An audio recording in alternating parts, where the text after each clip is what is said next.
ओम शांति। आज 20 जून 2021 की अव्यक्त मधुर महावाक्य। रिवाज है 22 जनवरी 1988। हेडलाइन है हिम्मत का पहला कदम समर्पणता। ब्रह्मा बाप की जीवन कहानी। आज स्नेह के सागर बाप दादा अपने स्नेही बच्चों को देख हर्षित हो रहे हैं। हर एक स्नेही आत्माओं को एक ही लगन है, श्रेष्ठ संकल्प है कि हम सभी बाप समान बने, स्नेह में समा जाए। स्नेह में समा जाना अर्थात बाप समान बनना।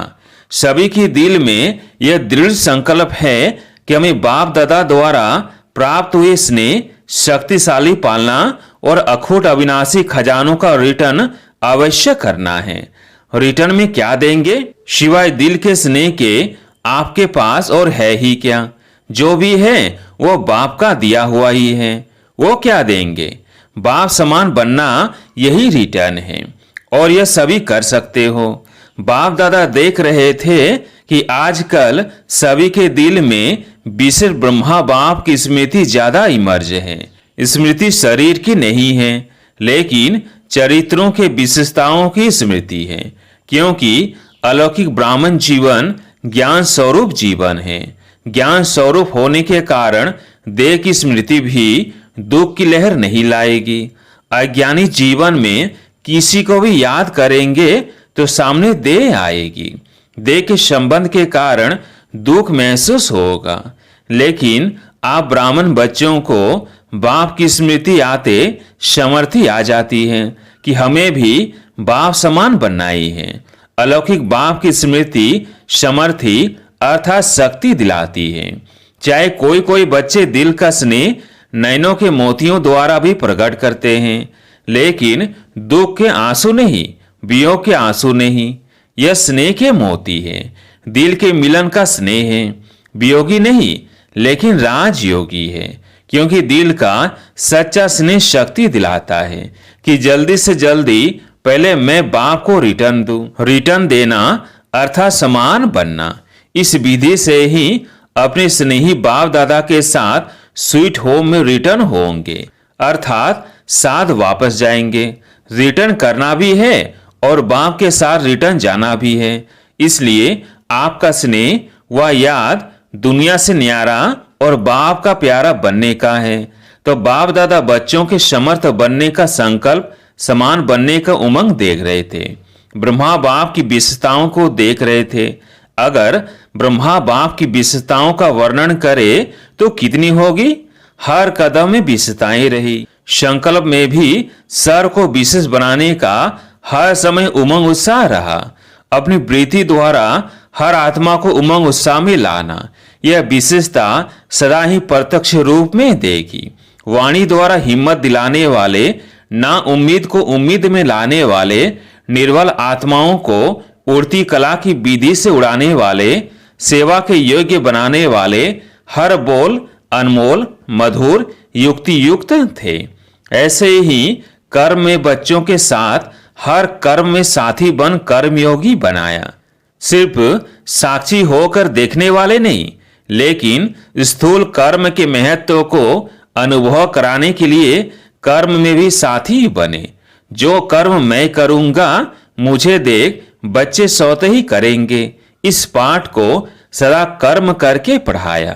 संबंध संपर्क में छोटे बच्चों को भी संबंध से बच्चों समान बन खुश किया। वानप्रस्थ को भी वानप्रस्थ रूप से अनुभवी बन संबंध संपर्क से सदा उमंग उत्साह में लाया। बाल से बाल रूप, युवा से युवा रूप और बुजुर्ग से बुजुर्ग रूप बन सदा आगे बढ़ाया। सदा संबंध संपर्क से हरेक को अपनापन अनुभव कराया। छोटा बच्चा भी कहेगा कि जितना मुझे बाबा प्यार करता उतना किसको नहीं करता। तो हर एक को इतना प्यार दिया जो हरेक समझे कि बाबा मेरा है। यह है संबंध संपर्क की विशेषता। देखने में हर एक आत्मा की विशेषता व गुण को देखना। सोचने में देखो, सदा जानते हुए कि यह लास्ट नंबर के दाने हैं, लेकिन ऐसी आत्मा के प्रति भी सदा आगे बढ़े। ऐसा हर आत्मा प्रति शुभ चिंतक रहे। ऐसी विशेषताएं सभी बच्चों ने अनुभव की। इन सभी बातों में समान बनना अर्थात फॉलो फादर करना है। यह फॉलो करना कोई मुश्किल है क्या? इसी को ही स्नेह, इसी को रिटर्न देना कहा जाता है। तो बाप दादा देख रहे थे कि हर एक बच्चे ने अभी तक कितना रिटर्न किया है। लक्ष्य तो सभी का है, लेकिन प्रत्यक्ष जीवन में ही नंबर है। सभी नंबर 1 बनना चाहते हैं। 2-3 नंबर बनना कोई पसंद नहीं करेंगे। यह भी लक्ष्य शक्तिशाली अच्छा है, लेकिन लक्ष्य और लक्षण समान होना, यही समान बनना है। इसके लिए जैसे ब्रह्मा बाप ने पहला कदम हिम्मत का कौन सा उठाया, जिस कदम से ही पद्मा पदम भाग्यवान आदि से अनुभव किया। पहला कदम हिम्मत का, सब बात में समर्पण था, सब कुछ समर्पण किया। कुछ सोचा नहीं कि क्या होगा, कैसे होगा। 1 सेकंड में बाप की श्रेष्ठ मत प्रमाण बाप ने इशारा दिया। बाप का इशारा और ब्रह्मा का कर्म, वह कदम, इसको कहते हैं हिम्मत का पहला कदम। तन को भी समर्पण किया, मन को भी सदा मन मनाभाव की विधि से सिद्धि स्वरूप बनाया। इसलिए मन अर्थात हर संकल्प सिद्ध अर्थात सफलता स्वरूप बने। धन को बिना कोई भविष्य की चिंता के निश्चिंत बन धन समर्पित किया, क्योंकि निश्चय था कि यह देना नहीं है, लेकिन पदम गुणा लेना है। ऐसे संबंध को भी समर्पित किया, अर्थात लौकिक को अलौकिक संबंध में परिवर्तन किया। छोड़ा नहीं, कल्याण किया, परिवर्तन किया। मैंपन की बुद्धि, अभिमान की बुद्धि समर्पित की। इसलिए सदा तन मन बुद्धि से निर्मल शीतल सुखदायी बन गए। कैसे भी लौकिक परिवार से वह दुनिया की अनजान आत्माओं से परिस्थितियां आई, लेकिन संकल्प में भी स्वप्न में भी कभी संशय के सूक्ष्म स्वरूप संकल्प मात्र की हलचल में नहीं आए। ब्रह्मा की विशेष इस बात की कमाल रही, जो आप सबके आगे साकार रूप में ब्रह्मा बाप एग्जाम्पल था, लेकिन ब्रह्मा के आगे कोई साकार एग्जाम्पल नहीं था। सिर्फ अटल निश्चय बाप की श्रीमत का आधार रहा। आप लोगों के लिए तो बहुत सहज है, और जितना जो पीछे आए हैं उनके लिए और सहज है, क्योंकि अनेक आत्माओं के परिवर्तन की श्रेष्ठ जीवन आपके आगे एग्जाम्पल है। यह करना है, यह बनना है, क्लियर है। इसलिए आप लोगों को क्यों क्या का क्वेश्चन उठने की मार्जिन नहीं है। सब देख रहे हो, लेकिन ब्रह्मा के आगे क्वेश्चन उठने की मार्जिन थी। क्या करना है, आगे क्या होना है, राइट कर रहा हूं व रॉन्ग कर रहा हूं, यह संकल्प उठना संभव था, लेकिन संभव को असंभव बनाया। एक बल एक भरोसा, इसी आधार से निश्चय बुद्धि नंबर 1 विजयी बन गए। इसी समर्पणता के कारण बुद्धि सदा हल्की रही, बुद्धि पर बोझ नहीं रहा, मन निश्चिंत रहा। चेहरे पर सदा ही बेफिक्र बादशाह के चिन्ह स्पष्ट देखे। 350 बच्चे और खाने के लिए आटा नहीं, और टाइम पर बच्चों को खाना खिलाना है। तो सोचो, ऐसी हालत में कोई बेफिक्र रह सकता है? 1 बजे बेल अर्थात घंटी बजना है और 11 बजे तक आटा नहीं, कौन बेफिक्र रह सकता? ऐसी हालत में भी हर्षित अचल रहा। यह बाप की जिम्मेवारी है, मेरी नहीं है। मैं बाप का तो बच्चे भी बाप के हैं, मैं निमित्त हूं। ऐसा निश्चय और निश्चिंत कौन रह सकता? मन बुद्धि से समर्पित आत्मा अगर अपनी बुद्धि चलाते कि पता नहीं क्या होगा, सब भूखे तो नहीं रह जाएंगे, यह तो नहीं होगा, वह तो नहीं होगा, ऐसे व्यस्त संकल्प व संशय की मार्जिन होते हुए भी समझ संकल्प चले कि सदा बाप रक्षक है, कल्याणकारी है। यह विशेषता है समर्पणता की। तो जैसे ब्रह्मा बाप ने समर्पण होने से पहला कदम हिम्मत का उठाया, ऐसे फॉलो फादर करो। निश्चय की विजय अवश्य होती है। तो टाइम पर आटा भी आ गया, बेल भी बज गया और पास हो गए। इसको कहते हैं क्वेश्चन मार्क, अर्थात टेढ़ा रास्ता न ले, सदा कल्याण की बिंदी लगाओ, फुल स्टॉप।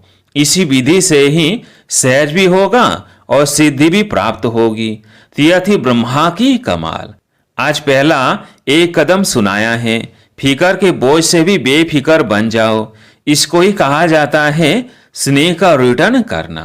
अच्छा, सदा हर कदम में बाप को फॉलो करने वाले, हर कदम में स्नेह का रिटर्न करने वाले, सदा निश्चय बुद्धि बन निश्चिंत बेफिकर बासा रहने वाले, मन वाणी कर्म संबंध में बाप समान बनने वाले, सदा शुभ चिंतक, सदा हर एक की विशेषता देखने वाले, हर आत्मा को सदा आगे बढ़ाने वाले, ऐसे बाप समान बच्चों को स्नेही बाप का स्नेह संपन्न याद, प्यार और नमस्ते। पार्टियों से मुलाकात। पहला, अपने को ऊंचे तो ऊंचे बाप की ऊंचे तो ऊंची ब्राह्मण आत्माएं समझते हो। ब्राह्मण सबसे ऊंचे गाए जाते हैं। ऊंचे की निशानी सदा ब्राह्मणों को चोटी दिखाते हैं। दुनिया वालों ने नामधारी ब्राह्मणों की निशानी चोटी दिखा दी है, तो चोटी रखने वाले नहीं, लेकिन चोटी की स्थिति में स्थित रहने वाले, उन्होंने स्थूल निशानी दिखा दी है। वास्तव में है ऊंची स्थिति में रहने वाले ब्राह्मणों को ही पुरुषोत्तम कहा जाता है। पुरुषोत्तम अर्थात पुरुषों से उत्तम, साधारण मनुष्य आत्माओं से उत्तम, ऐसे पुरुषोत्तम होना। पुरुष आत्मा को भी कहते हैं श्रेष्ठ आत्मा बनने वाले, अर्थात पुरुषों से उत्तम पुरुष बनने वाले। देवताओं को भी पुरुषोत्तम कहते हैं, क्योंकि देव आत्माएं हैं। आप देव आत्माओं से भी ऊंचे ब्राह्मण हो। यह नशा सदा रहे। दूसरे नशे के लिए कहेंगे कम करो, रूहानी नशे के लिए बाप कहते हैं बढ़ाते चलो, क्योंकि यह नशा नुकसान वाला नहीं है और सभी नशे नुकसान वाले हैं। यह चढ़ाने वाला है, वो गिराने वाले हैं। अगर रूहानी नशा उतर गया तो पुरानी दुनिया की स्मृति आ जाएगी। नशा चढ़ा हुआ होगा तो नई दुनिया की स्मृति रहेगी। यह ब्राह्मण संसार भी नया संसार है। सतयुग से भी यह संसार अति श्रेष्ठ है, तो सदा इस स्मृति से आगे बढ़ते चलो। दूसरा, सदा अपने को विश्व रचता बाप की श्रेष्ठ रचना अनुभव करते हो। ब्राह्मण जीवन अर्थात विश्व रचता की श्रेष्ठ रचना हर एक डायरेक्ट बाप की रचना है। यह नशा है। दुनिया वाले तो सिर्फ अनजान बन के कहते हैं कि हमको भगवान ने पैदा किया है। आप सभी भी पहले अनजान होकर कहते थे, लेकिन अभी जानते हो कि हम शिव वंशी ब्रह्म कुमार कुमारी हैं। तभी ज्ञान के आधार से, समझ से कहते हो कि हमको भगवान ने पैदा किया है, हम मुख वंशावली हैं। डायरेक्ट बाप ने ब्रह्मा द्वारा रचना रची है, तो बाप दादा व माता पिता की रचना हो। डायरेक्ट भगवान की रचना यह अभी अनुभव से कह सकते हो, तो भगवान की रचना कितनी श्रेष्ठ होगी। जैसा रचयिता वैसी रचना होगी ना। यह नशा और खुशी सदा रहती है। अपने को साधारण तो नहीं समझते हो। यह राज जब बुद्धि में आ जाता है तो सदा ही रूहानी नशा और खुशी चेहरे पर वह चलन में सौते ही रहती है। आपका चेहरा देख करके किसको अनुभव हो कि सचमुच ये श्रेष्ठ रचता की रचना है। जैसे राजा की राजकुमारी होगी तो उसकी चलन से पता चलेगा कि यह रॉयल घर की है, यह साहूकार घर की, या यह साधारण घर की है। ऐसे आपके चलन से, चेहरे से अनुभव हो कि यह ऊंची रचना है, ऊंचे बाप के बच्चे हैं। कुमारियों से, कन्याएं 100 ब्राह्मणों से उत्तम गाई हुई है। यह महिमा क्यों है? क्योंकि जितना स्वयं श्रेष्ठ होंगे उतना ही औरों को भी श्रेष्ठ बना सकेंगे। तो कुमारियां सेवाधारी बन सेवा में आगे बढ़ते चलो, क्योंकि यह संगम युग है ही थोड़े समय का युग। इसमें जितना जो करने चाहे उतना कर सकता है। तो श्रेष्ठ लक्ष्य और श्रेष्ठ लक्षण वाली होना। जहाँ लक्ष्य और लक्षण श्रेष्ठ है वहाँ प्राप्ति भी सदा श्रेष्ठ अनुभव होती है। तो सदा इस ईश्वरीय जीवन का फल खुशी और शक्ति दोनों अनुभव करती हो। दुनिया में खुशी के लिए खर्चा करते तो भी प्राप्त नहीं होती। अगर होती भी है तो अल्पकाल की, और खुशी के साथ साथ दुख भी होगा। लेकिन आप लोगों की जीवन सदा खुशी की हो गई। दुनिया वाले खुशी के लिए तड़पते हैं और आपको खुशी प्रत्यक्ष फल के रूप में मिल रही है। खुशी आपके जीवन की विशेषता है। अगर खुशी नहीं तो जीवन नहीं, तो सदा अपनी उन्नति करते हुए आगे बढ़ रही हो ना। बाप दादा खुश होते हैं कि कुमारियां समय पर बच गई, नहीं तो उल्टी सीढ़ी चढ़कर फिर उतरनी पड़ती। चढ़ो और उतरो, मेहनत है ना। देखो कोई प्रवृत्ति वाले हैं तो भी कहलाना तो ब्रह्म कुमार ब्रह्म कुमारी पड़ता। ब्रह्मा अधर कुमार तो नहीं कहते, फिर भी कुमार कुमारी बने ना। तो सीढ़ी उतरे और आपको उतरना नहीं पड़ा। बहुत भाग्यवान हो, समय पर बाप मिल गया। कुमारी ही पूजी जाती है। कुमारी जब गृहस्थी बन जाती है तो बकरी बन सबके आगे सिर झुकाती रहती है। तो बच गई ना। तो सदा अपने को ऐसे भाग्यवान समझ आगे बढ़ते चलो। अच्छा, माताओं से सभी शक्तिशाली माताएं होना, कमजोर तो नहीं। बाप दादा माताओं से क्या चाहते हैं? एक एक माता जगत माता बन विश्व का कल्याण करे। लेकिन माताएं चतुराई से काम करती हैं। जब लौकिक कार्य होता है तो किसी न किसी को निमित्त बनाकर निकल जाती, और जब ईश्वरीय कार्य होता तो कहेंगी बच्चे हैं, कौन संभालेगा। पांडवों को तो बाप दादा कहते संभालना है क्योंकि रचता है। पांडव शक्तियों को फ्री करे। ड्रामानुसार वर्तमान समय माताओं को चांस मिला है, इसलिए माताओं को आगे रखना है। अभी बहुत सेवा करनी है, सारे विश्व का परिवर्तन करना है, तो सेवा पूरी कैसे करोगे? तीव्र गति चाहिए ना। तो पांडव शक्तियों को फ्री करो तो सेवा केंद्र खुले और आवाज बुलंद हो। अच्छा, अब सुनते हैं वरदान। सर्व रूपों से, सर्व संबंधों से अपना सब कुछ बाप के आगे अर्पण करने वाले सच्ची स्नेही भव।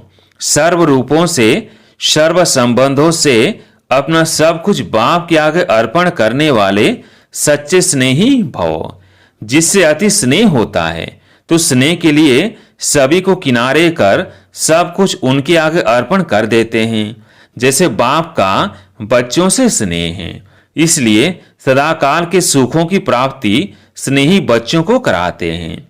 बाकी सबको मुक्ति धाम में बिठा देते हैं। ऐसे बच्चों के स्नेह का सबूत है सर्व रूपों, सर्व संबंधों से अपना सब कुछ बाप के आगे अर्पण करना। जहां स्नेह है वहां योग है, और योग है तो संयोग है। एक भी खजाने को मनमत से व्यर्थ नहीं गंवा सकते। स्लोगन: साकार कर्म में ब्रह्मा बाप को और अशरीरी बनने में निराकार बाप को फॉलो करो। सूचना: आज मास का तीसरा रविवार अंतर्राष्ट्रीय योग दिवस है। बाबा के सभी बच्चे साय 6:30 7:30 बजे तक विशेष अपनी इष्ट देव इष्ट देवी अर्थात पूज्य स्वरूप में स्थित हो। भक्त आत्माओं की पुकार सुने, उपकार करे, रहमदिल दाता स्वरूप में स्थित हो, उन्हें सुख शांति की अंजलि देने की सेवा करे। अच्छा, ओम शांति।